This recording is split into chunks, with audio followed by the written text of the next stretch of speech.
Halo dan selamat datang di Aftersound Review. Dan kali ini gue bukan mau review, tapi gue lebih pengen ngajak ngobrol di Soundblock kali ini tentang drama internasional soal audio nih. Ini cukup menarik karena beberapa hari yang lalu kan gue udah upload review untuk BGVP DN3, dimana gue bilang di BGVP DN3 itu adalah pengganti dari BGVP DN2 yang kena drama internasional. Dan ternyata beberapa dari komen nggak terlalu tahu soal drama itu.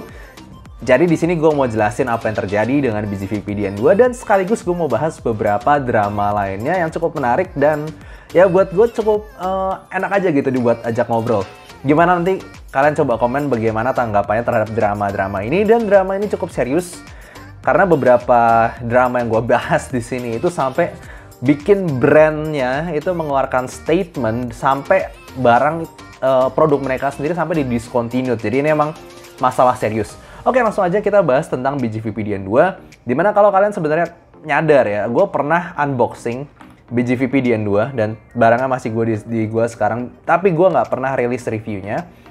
Karena barang ini emang nggak pernah dirilis jadinya guys. Ini cuma dikirimin ke reviewer dan juga setahu gue distributor awal dari BGVP. Tapi selalunya kena drama yang bikin produk ini nggak lama kemudian discontinued. Padahal gue udah mau bikin reviewnya. Dan jadinya gue langsung aja cerita nih. Jadi BGVP DN2 itu menggunakan konfigurasi dynamic driver dan juga dua balancer meter. Dan dalam presentasi yang dikeluarkan oleh BGVP, dia menyebutkan bahwa BGVP DN2 ini menggunakan beryllium plated dynamic driver. Dan seperti yang kalian tahu ya, kalau misalnya kalian suka ngikutin teknologi dari IM gitu, dynamic driver yang menggunakan entah itu beryllium plated, entah itu pure beryllium, itu lagi digembor-gemborkan banget karena katanya memang menghasilkan dynamic driver yang lebih stabil suaranya, less distortion, dan juga lebih cepat secara speed gitu ya.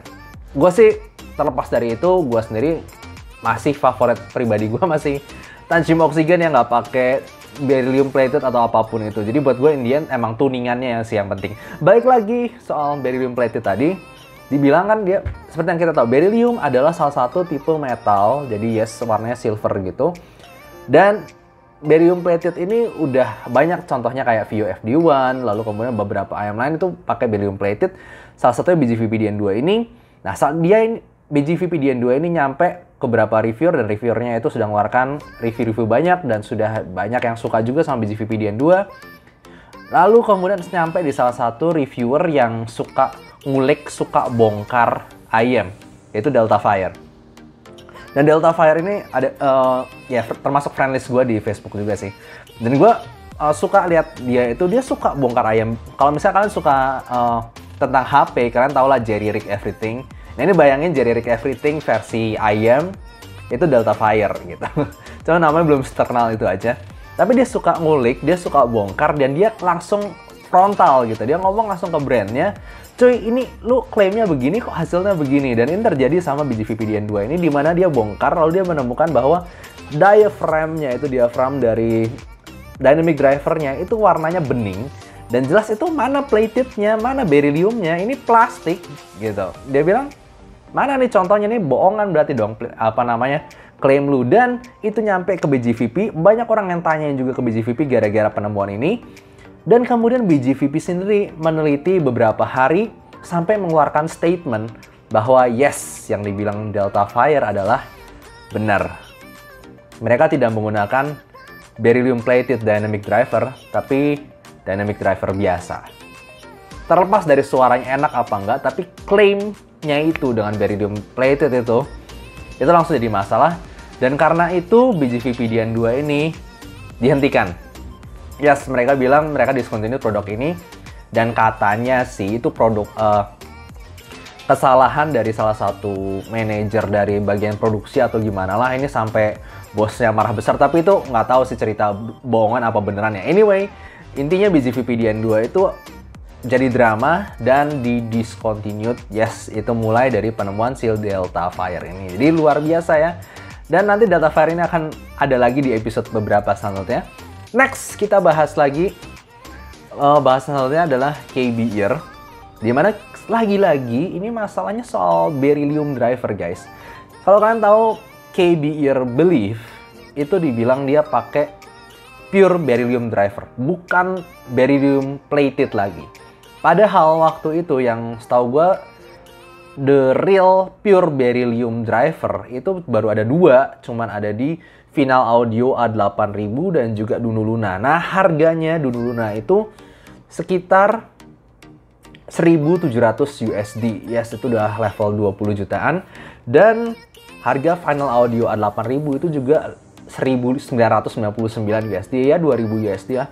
20-30 jutaan coy, itu udah maksudnya mahal banget untuk pure beryllium driver. Tapi kok KB Ear itu bisa keluarin produk pure beryllium di harga, maksudnya di harga Indonesia, di terjemahan Indonesia itu di convert sekitar 2,5 jutaan aja. Ini nggak masuk akal, langsung kok bisa gitu segitu murahnya. Dan ini banyak dipertanyakan. Dan akhirnya beneran orang mulai banyak pertanyaan. Gue jujur lupa apakah Delta Fire juga termasuk buka ini, tapi gue nggak nemuin filenya. Dia intinya banyak orang yang mempertanyakan, bisa nggak si KB Ear ini buktiin bahwa secara lab itu adalah pure beryllium driver. Nah, di sini yang menarik bahwa ternyata mereka kayak ngomong sama internalnya sendiri, mereka ngecek sendiri, mereka mengeluarkan pernyataan berikut. Intinya, mereka itu dapat pure beryllium driver itu dari supplier di Jepang, dan supplier Jepang itu insist, maksudnya mereka ngomong bener kok ini beneran beryllium driver kok, bukan bohongan, bukan bukan gimmick atau bukan apa, ini bener-bener pure beryllium driver. Nah, untuk pihak KB Ear kan memang company di China ya. Nah, untuk ngetes sendiri apakah bener itu beryllium, ini katanya karena gue bukan orang lab ya, sekali lagi membutuhkan 0,1 gram untuk testing beryllium driver itu sendiri, apakah bener apa enggak. Tapi masalahnya untuk per diaphragm dari KB Ear Belief satunya itu cuma menggunakan 0,0005 gram, dimana katanya dibutuhkan jadinya 200 diaphragm lagi untuk dibuktikan bahwa itu benar apa enggak. Untuk mencapai 0,1 gram itu dia butuh 200 kali 0,0005. Dan karena dibilangnya kayak harga barang dan juga kelangkaan barang diaphragmnya sendiri, karena kan beryllium memang cukup langka makanya mahal. Mereka tidak bisa melakukan hal itu, dan akhirnya KB Ear Belief pun sekali lagi discontinued. Jadi ini sekali lagi drama yang somehow kayak menekan si KB Ear sampai bikin ya kita udah nggak susah bikinnya lagi deh kalau gitu. Terus mau percaya itu apa beryllium apa enggak. Sama karena KB Ear-nya sendiri ternyata tidak bisa mendapatkan bukti asli bahwa itu pure beryllium. Cukup banyak drama, dan sekali lagi ini dramanya lagi ada di brand CCZ. Nah, ini brand kali ini unik nih, maksudnya ini brand baru banget keluar. Dan gue udah review kemarin yang Coffee Bean sama yang flagshipnya sendiri yang Plume ini. Nah, ditulisnya itu kalau nggak salah si Plume ini menggunakan balance armature yang dia custom sendiri, dan memang sekali lagi Delta Fire di sini berperan penting. Dimana Delta Fire sendiri dia buka CCZ Plume ini, dia buka BA-nya, buka BA-nya, sorry. Dia buka housingnya dan ketemu BA-nya itu memang ada tulisan CCZ, ada lambang CCZ-nya. Tapi setelah dibuka lebih lanjut, itu ada nomor serinya. Dan nomor seri di balance armature-nya itu adalah nomor seri dari Belsing. Dimana kalau kalian tahu kan maksudnya ada beberapa brand balance armature yang terkenal, yaitu Sonyon, Knowles, itu terkenal banget lah. Brand-brand high-end pakai Sonyon sama Knowles. Nah, Belsing ini umumnya, ini karena murah, ini bikinan China gitu, karena murah, itu umumnya dipakai di brand seperti CCA ataupun KZ. Nah, di harga barang 3,5 juta ini yang diklaim pakai balance armature custom, ternyata ada nomor seri Belsing. Jadi bilang ini isinya kalau gitu murahan dong. Gitu loh, maksudnya ini barang dijual dengan harga lumayan mahal, tapi 3,5 juta. Maksudnya kalau KZ atau CCA kan dengan 1 dynamic driver dan 4 balance armature paling berapa sih? 500-600 ribuan. Nah, ini 3,5 juta nih. Jadi kayak orang, waduh ini gimana CCZ? Langsunglah di tag segala macam. Dan CCZ pun mengeluarkan pernyataan juga begini. Mereka meyakinkan bahwa yes, itu bukan Belsing, bukan Belsing. ini adalah tetap di custom, entah itu dari Belsing entah di mana, itu tetap adalah di custom. Dan mereka bilang jangan lupa cost-nya itu nggak cuman di belt armature doang, tapi di tuningnya lah, lalu production cost-nya segala macam dan bla bla bla. Intinya tapi in the end CCZ Plum ini dibilang di discontinued karena mereka pingin fokus sama yang rendahnya, maksudnya budget version dari brand mereka sendiri. Jadi CCZ makanya cuma ngeluarin Coffee Bean, lalu kemudian ngeluarin lagi Emerald, sama satu lagi gue lupa apa. Yang CCZ Plum ini discontinued, cuman ya yang dapat lagi-lagi ya reviewer begini. Beberapa teman gue yang reviewer juga dapatin CCZ Plum, kita udah review, ya sudah. Dan kita setuju untuk antara reviewer bahwa ini nggak kayak KZ guys. Maksudnya gue di sini, jangan salah, gue punya KZ, gue punya CCA, dan buat gue ini untuk 3,5 juta ya nggak sampai bagus-bagus banget sih. Tapi at least levelnya tuh jelas beda dibandingin KZ. Ya terserah mau percaya atau enggak, frekuensi responsnya juga nunjukin sih sebenarnya.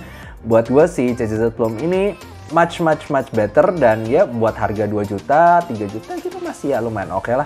Karena gimana pun buat gue dibandingin kayak KZ ZS10 Pro, lalu kemudian dibandingin sama yang kemarin gue juga ada CVJ CSN, ini jauh secara suara itu lebih organik, lebih natural, vokalnya lebih berbody, lebih nggak ada peaknya, dan juga dia secara imaging dan staging itu yang paling bagus. Jadi gue masih ngerasa ya, gue sih masa bodoh sebenarnya sama tipe driver yang dipakai, maksudnya brand driver, selama tuningannya bagus, why not? Ini sebenarnya drama juga pernah terjadi sama Campfire. Kalian tau lah Campfire Audio, itu jualan barang mahal-mahal banget. Dan pernah ada yang buka, gue lupa di produknya yang mana, isinya Belsing. Sekali lagi, gue sih nggak masalah kalau misalnya bahan bakunya nggak terlalu bagus, tapi mereka bisa tuning menghasilkan suara yang bagus. Gue sih, I have no problem with that. Kayak yang waktu itu drama lagi, kayak Tanzim Oksigen dibilang drivernya dipakai di blonde. Coy, gue punya dua-duanya, itu bedanya langit bumi. Oksigen jauh lebih bagus, bye. Terserah mau percaya apa enggak. Soal itu, gue sendiri adalah salah satu orang yang selama lu bahannya bagus, selama lu bukan bahannya bagus, tuningannya bagus, tapi lu pakai bahan murah, lu jual rada mahal, nggak apa-apa. Karena gue percaya proses tuning dan proses otak lu itu ada harganya. Seperti yang kayak banyak orang juga ngomong, sayang banget tuh si BGV PDN2 karena banyak reviewer yang suka. Dan ya ternyata mereka juga bilang masa bodoh sebenarnya mau pakai beryllium apa kagak, toh enak suaranya. Ya gue juga gitu sih. Intinya buat gue sih selama apapun yang dipakai, selama itu bagus ya why not. Dan ini adalah drama-drama yang ada sebelumnya, dan buat gue cukup sayang karena sejujurnya gue cukup menghargai KB Ear Belief, itu unik dan buat gue cukup bagus ya. Cuman ya udah discontinued deh. Nah sekarang gue mau bahas drama yang hot baru-baru ini nih, yaitu drama Moondrop. Yes, brand favorit kalian, salah satu brand yang sempat jadi favorit gue juga. Brand Moondrop ini ngeluarin foto di Twitter, di Instagram, di Facebook page official. Itu fotonya, gue blur ya karena nanti bisa-bisa akun ini diblok atau bisa-bisa akun video ini nanti diblokir karena not safe for work guys. Ini ya gambarnya ecchi lah, mendekati hentai gitu. Ini kacau banget sih, gue nggak ngerti kenapa Moondrop ngeluarin hal ini, dan ini langsung bikin rame karena ini official guys. Ini gambar ini official, dan itu keluar nggak cuma di satu, di Facebook iya, di Instagram iya, di Twitter iya. Kalau kalian nggak sempat lihat nih, gue kasih makanya screenshotnya. Dan ini langsung jadi meme juga. Ada meme-meme yang lucu juga keluar dari sini. Tapi intinya kalau misalnya kalian lihat respon orang itu berbeda-beda banget. Terutama di beberapa forum di internasional di Facebook yang gue ikutin. Itu banyak orang barat yang langsung disrespect, nggak respect lagi sama Moondrop. Kok begini, kalian tuh jual audio loh, kalian tuh jual earphone, kalian jual IM, kok ngeluarin kayak gini, kalian jualan apaan sih sebenarnya? Ya sampai ada meme gini, yakin strategi ini bisa ngejual earphone kita? Hah? Earphone? Nah gitulah maksudnya. Ini langkah yang buat gue cukup tidak appropriate ya, tidak sepantasnya gambar jorok begini, not safe for work ini dikeluarin sama official Moondrop sendiri untuk maskot mereka sendiri. Gue nggak tahu sih pendapat kalian apa soalnya, tapi buat gue ini melewati batas. Ini udah nggak lucu lagi, ini udah nggak keren lagi. Ini bukan pada tempatnya, rasanya begitu. Walaupun ada ya beberapa dari orang yang bilang, itu mah tenang aja, emang strategi mereka marketing. Toh selama ini pakai marketnya juga pakai ala-ala cewek anime gitu kan. Ya ini mah cuma next level doang. Tapi gue pribadi, gue nggak nyaman dengan mereka ngeluarin gambar ecchi begini sih. Jadi gitu aja untuk Soundblock kali ini. Gimana pendapat kalian soal hal-hal ini? Gue ngerasa sayang-sayang aja sih, karena kayak CCZ Plum ini kalau dijual 2 jutaan ini cukup bagus. Lalu kalian BJV PDN 2 ini 500.000, 600.000 juga ya cukup bagus aja. Cuma sayang gara-gara drama-drama itu atau apa yang dibaliknya itu bisa jadi discontinued. Gimana pendapat kalian soal ini? Dan by the way, kalau kalian suka dengan konten kali ini, jangan lupa kasih like dan subscribe untuk biar gue bikin konten-konten selanjutnya. See you next time. Bye-bye. Misalnya kalian mau tahu seputar kehidupan gue di dunia audio, pengen info-info nyantai, kalian bisa follow Instagram gue, ada di description. Ataupun kalau misalnya kalian pengen ilmu tentang audio, gue berbagi di playlist Soundblock berikut. Dan coba cek aja, karena gue banyak berbagi pengalaman gue di situ.